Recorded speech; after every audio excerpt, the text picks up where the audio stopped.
4월 세 번째 주일을 맞이해서 하나님께서 오늘 저와 여러분들에게 주신 말씀은 디모데전서 1장 13절의 말씀입니다.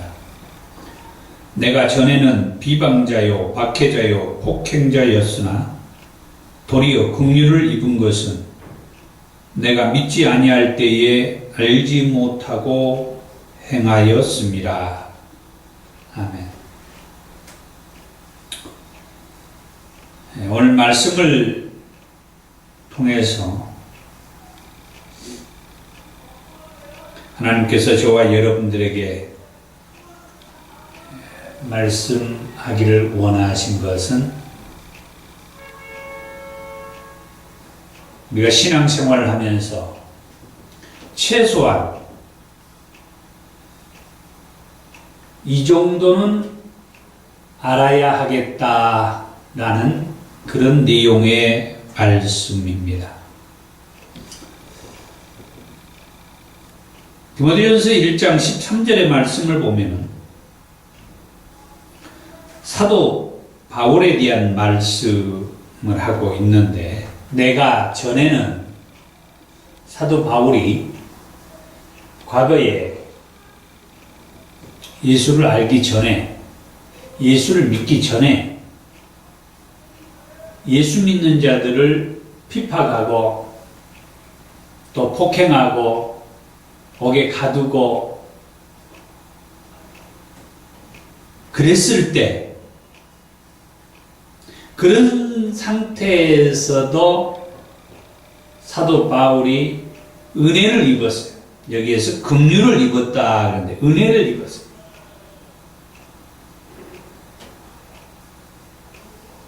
그때를 가리켜서 사도 바울은 이렇게 말합니다. 내가 믿지 아니할 때 또는 알지 못하고 행하였을 때, 예수를 믿지 아니했을 때, 그때는 자기가 폭행자요, 비박자요, 감옥에 가두는 자요, 비방자요, 그런 사람이었는데 왜 그랬느냐? 물론 예수를 믿지 아니했기 때문에 그랬습니다만은 다른 측면에서 말씀을 보면은 예수님을 제대로 알지 못했기 때문이라고 그렇게 말을 한 것이에요. 그래서 저는 이 말씀을 수시로 묵상을 하고 이 말씀이 수시로 제 마음에 탁 부딪혀 와가지고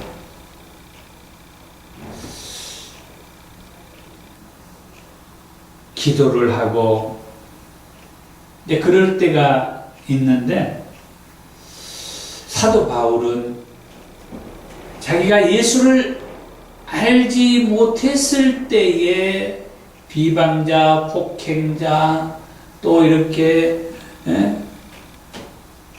예수 믿는 사람들을 힘들게 하는 그런 박해자, 또 옥에 가두는 일을 앞장서서 해왔던 그런 사람이었다라고 말을 한 것을 보면서 오늘날 저를 비롯해서 예수를 믿는다는 사람들도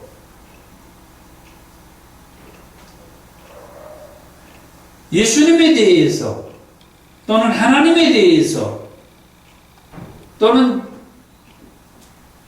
신앙적으로 또는 신학적으로 또는 어떤 교리적으로 제대로 알지 못하면은 사도 바울이 고백했던 것처럼 얼마든지 이런 사람이 될 수 있겠다.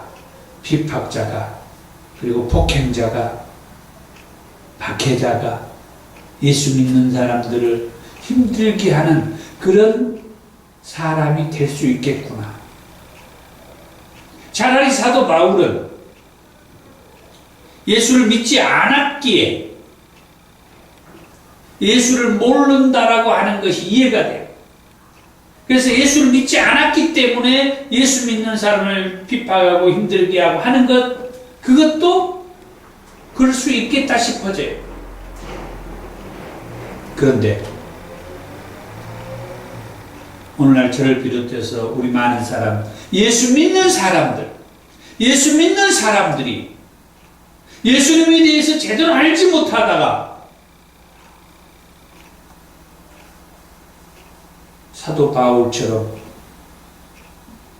핍박자가 되고 박해자가 되고 폭행자가 되고 예수 믿는 또 다른 누군가를 힘들게 할 수 있겠다는 그런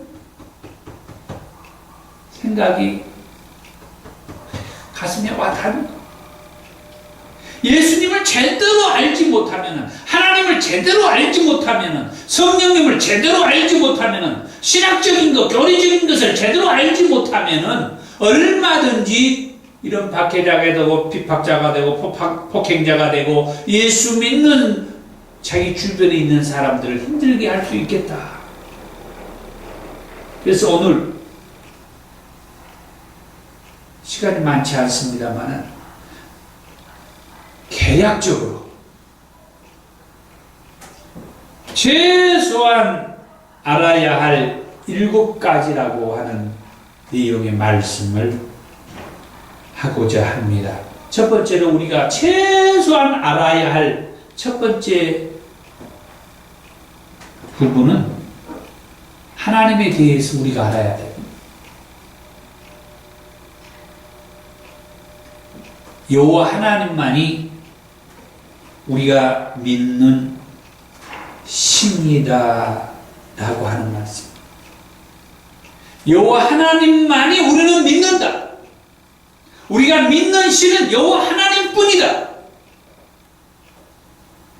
이사야서 44장 6절에 나는 처음이요 마지막이라 나 외에 다른 신이 없느니라. 계속해서 이사야서 45장 5절과 6절의 말씀에 나는 여호와라 나 외에 다른 이가 없나니 나밖에 신이 없느니라. 여호와 하나님밖에 신이 없다는 것. 여호와 하나님만이 우리가 믿을 신이다 이거예요. 그 여호와 하나님은 창세기 1장에 천지를 창조하신 하나님이십니다. 그리고 엿새 날 마지막 날에 우리들도 창조하신 하나님이십니다. 그런 창조주 하나님이십니다. 그리고 우리의 아버지가 되신 하나님이십니다. 그리고 우리를 구원하신 구원자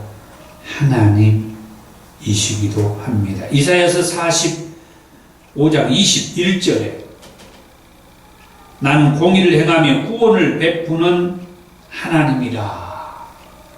나 외에 다른 이가 없느니라. 나는 공의를 행하며 구원을 베푸는 하나님. 여호와 하나님만이 우리의 신이시며 그 하나님만이 우리를 구원하실 자이시다. 그 다음 두 번째로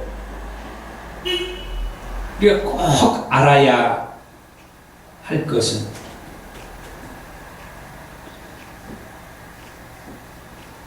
영적 존재인 사탄에 대해서 우리가 알아야 합니다. 이 사단은 하나님과 우리의 사이를 멀어지게 하는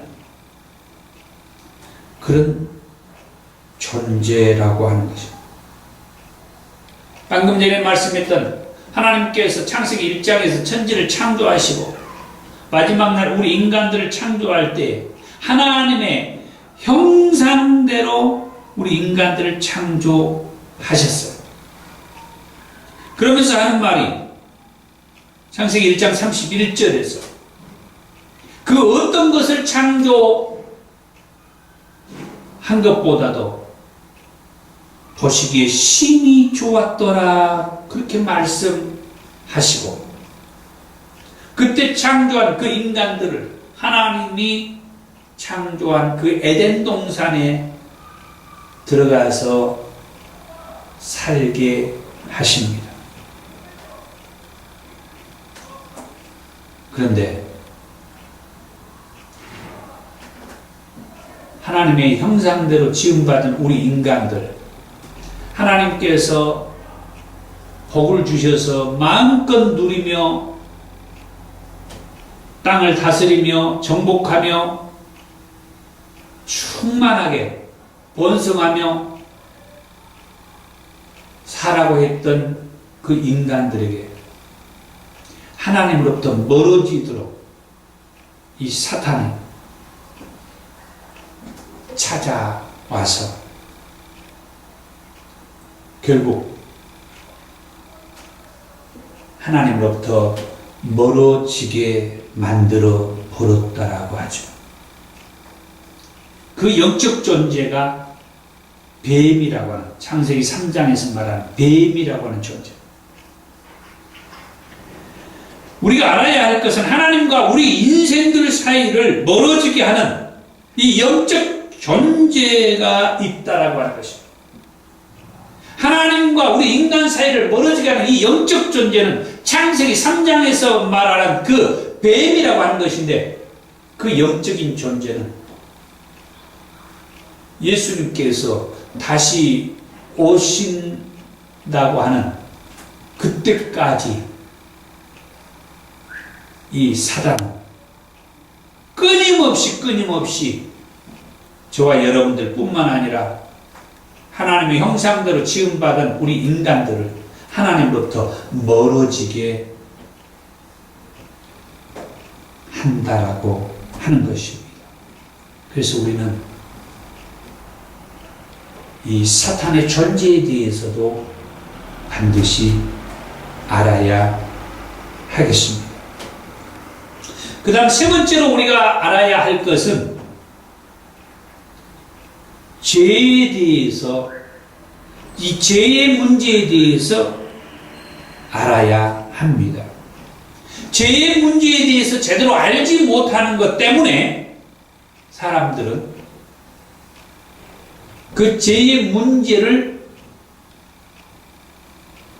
해결받고 싶어서 온갖 방법을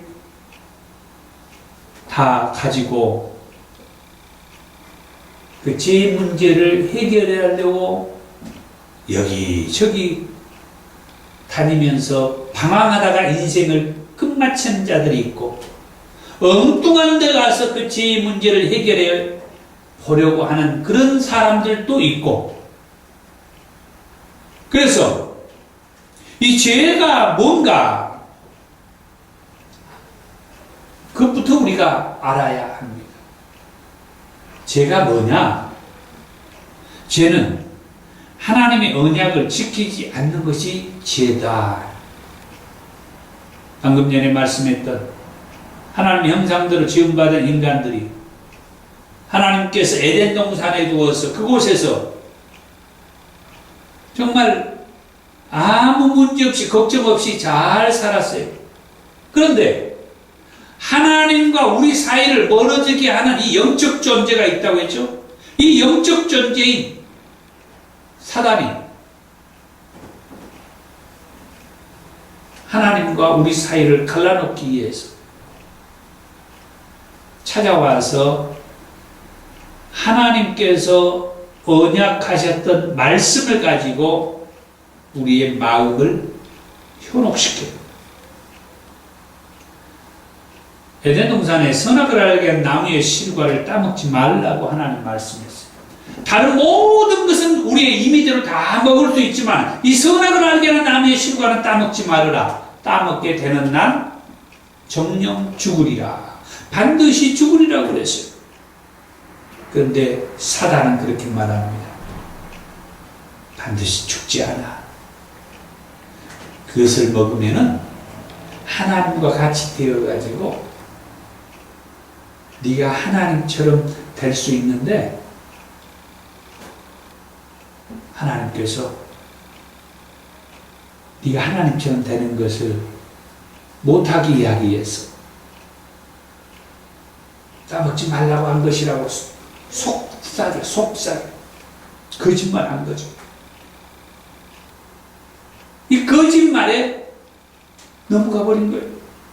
이 속삭임에 넘어가 버린 거예요. 아, 그럴 수 있겠구나. 거기에 넘어가 버린 거예요.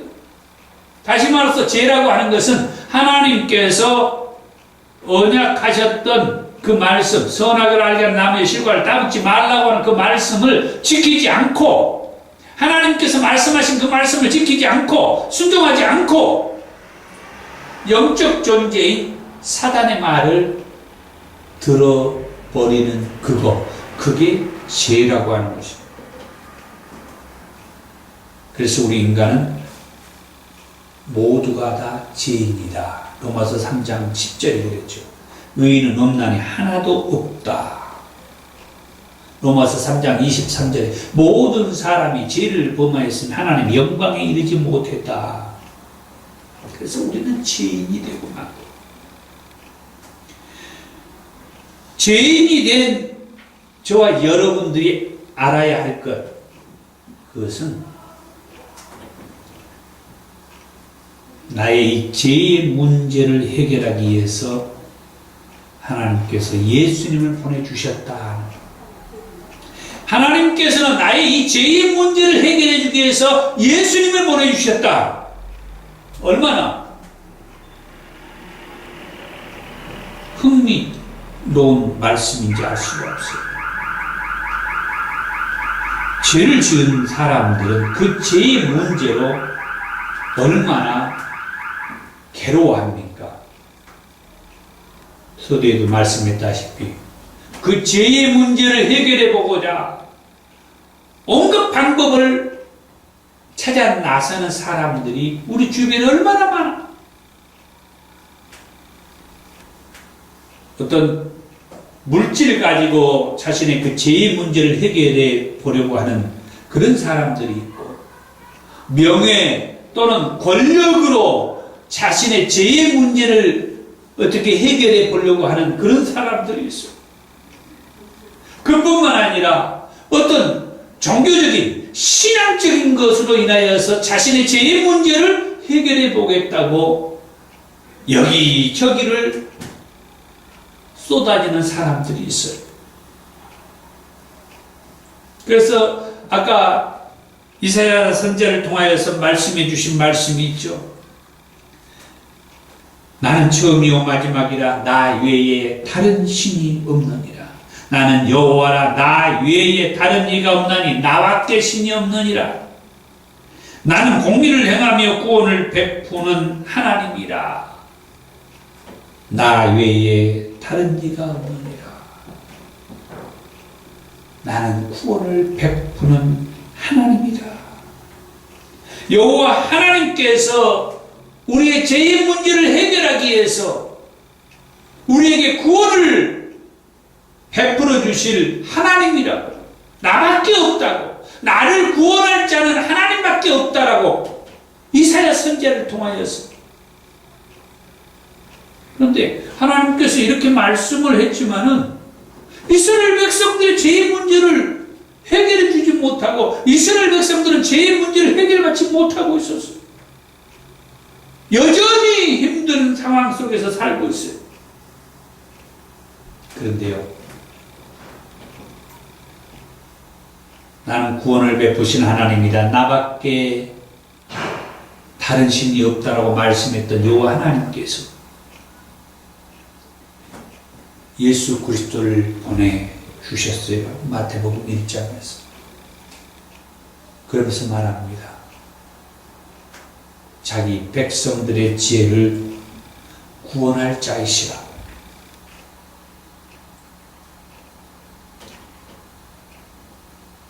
예수님은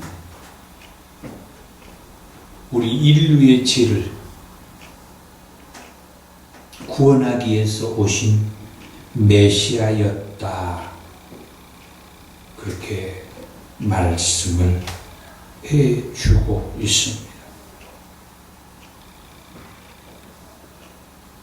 그래서 그는 우리 인류의 죄를 구원하기 위해서 십자가에 못 박혀 돌아가시고 피 흘려 죽으셨습니다. 무덤 속에 장사 지낸 바 되었다가 3일 만에 다시 살아나요. 그런 예수를 믿기만 하면 죄에서 자유함을 얻게 되었다 라고 말씀해 주는 거예요. 그래서 이 죄의 문제를 해결하기 위해서 하나님께서는 예수님을 보내주셨다라고 하는 그 말씀이 정말 흥미로운 말씀입니다. 수많은 사람들이 그 죄의 문제를 해결받기 위해서 어떤 물질을 가지고 죄의 문제를 해결해 보려고 하고 명예나 권력으로 또 어떤 종교적인 그런 열심으로 이 죄의 문제를 해결받으려고 하지만은 하나님께서 이 죄의 문제를 해결하기 위해서 보낸 예수를 믿음으로 죄의 문제는 해결이 된다라고 하는 말씀. 그래서 다섯 번째로 우리가 알아야 할 것은 하나님께서 보낸 이 예수님을 믿어야 죄의 문제가 해결받는다, 구원을 받는다라고 하는 것입니다. 하나님께서 보낸 이 예수를 믿어야 죄의 문제를 해결받고 구원을 받는다.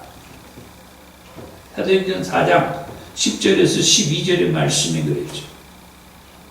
바로 그 예수 외에 천하 사람들 가운데에서 우리가 구원받을 만한 다른 이름을 하나님께서 우리에게 주신 일이 없다. 예수를 믿으면 구원을 받는다. 예수만이 우리의 죄를 사해 주신 분이시다. 예수만이 우리가 구원을 받을 수 있다. 그 다음에 우리가 꼭 알아야 할 것은 성령님에 대하여서 우리가 알아야 돼요. 요한복음 14장 16절에 내가 아버지께 구하겠으니 그가 또 다른 보혜사를 너희에게 주사 영원토록 너희와 함께 있게 하리니 그는 진리의 영이라. 계속해서 요한복음 14장 26절에 보혜사 곧 아버지께서 내 이름으로 보내실 성령에 대해서 말씀. 그리고 요한복음 16장 7절과 8절에 내가 떠나가는 것이 너희에게 유익이라. 내가 떠나가지 아니하면 보혜사가 너희에게로 오시지 아니할 것이요 내가 가면 내가 그를 너희에게로 보내리니 그가 와서 죄에 대하여 의에 대하여 심판에 대하여 세상을 책망하시리라.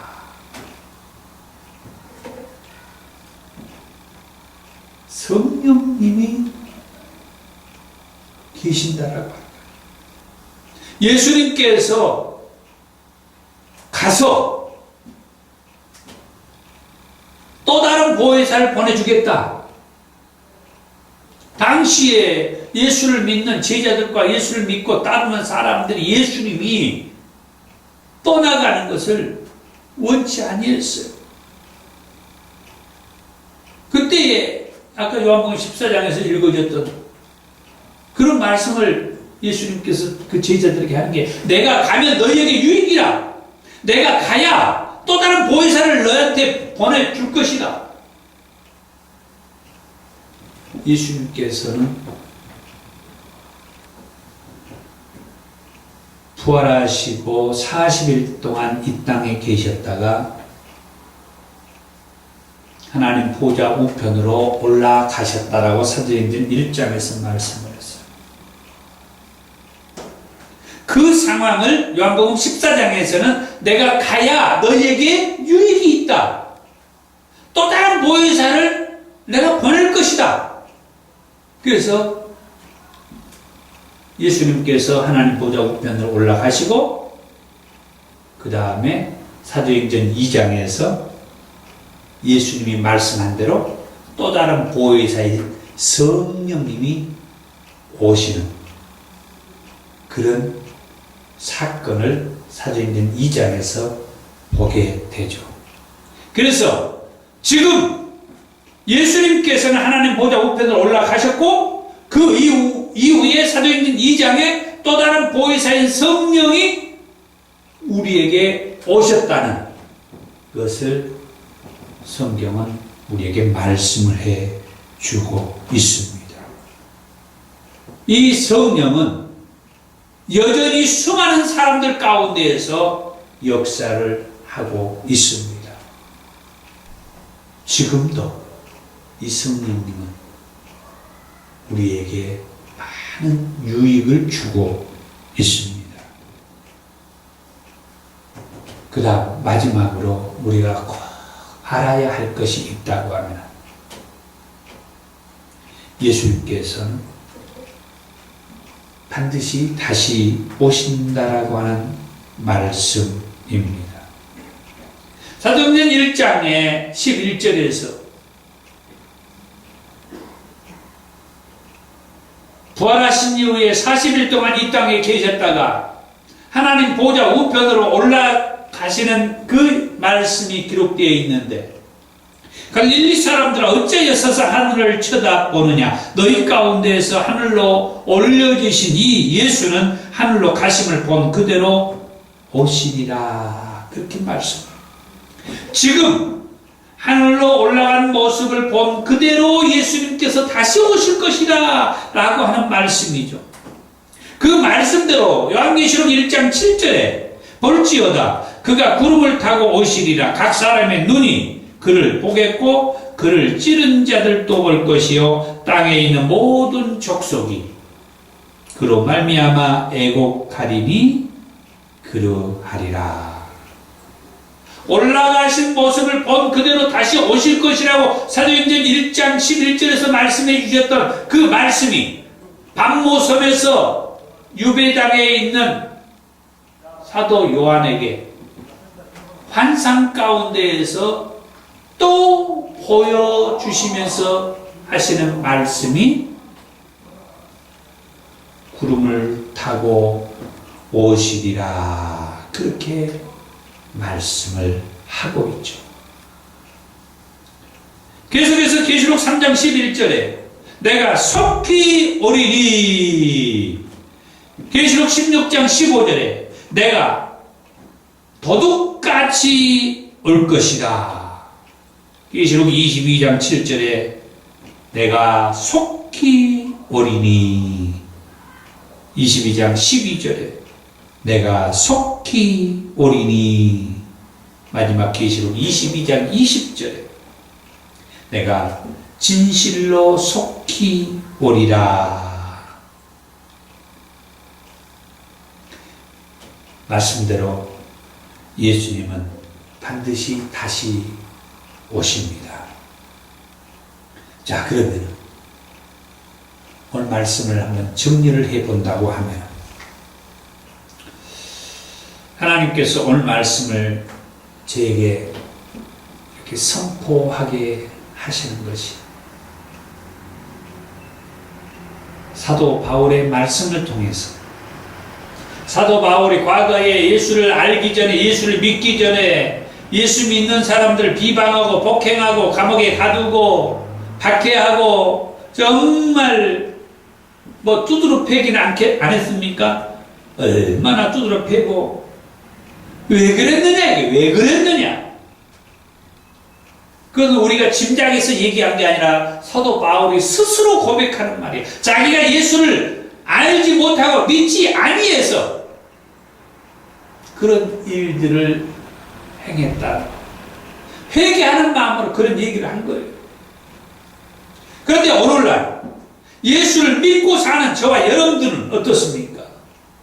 예수를 믿고 산다고 하는 저와 여러분들도 때로는 같이 믿는 사람들을 힘들게 할 때가 있었다라고 하는 거예요.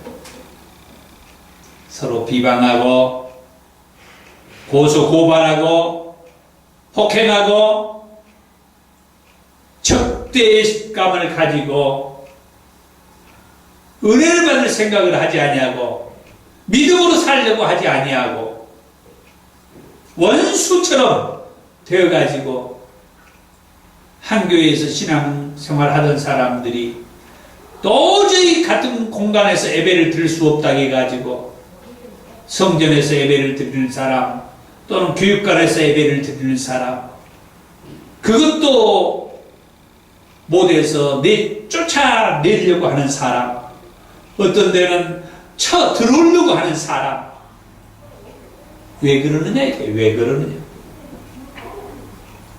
우리가 최소한 오늘 말씀하는 이 7가지를 몰라서 그런다.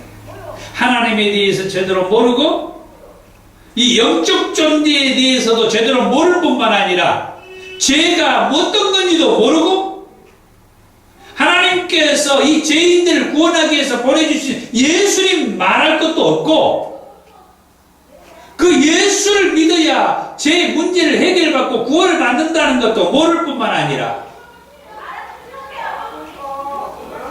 성령님에 대해서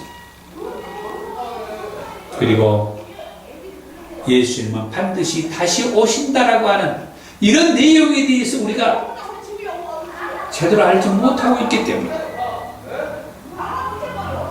그러기 까닭에 사도 바울이 예수를 제대로 알지 못했을 때의 행동들을 서슴없이 범하고 있다라고 하는 거예요. 우리는 최소한 이 7가지를 제대로 알고 신앙생활 하십시다. 그러면 서로 분쟁과 싸움, 비판, 비방, 이간질, 원수처럼 대하지 아니하고 그런 곳에 성령께서 함께 하셔서 성령으로 충만하고 은혜가 넘치는 그런 신앙인들의 삶을 살지 않겠는가 하는 것입니다. 기도하겠습니다.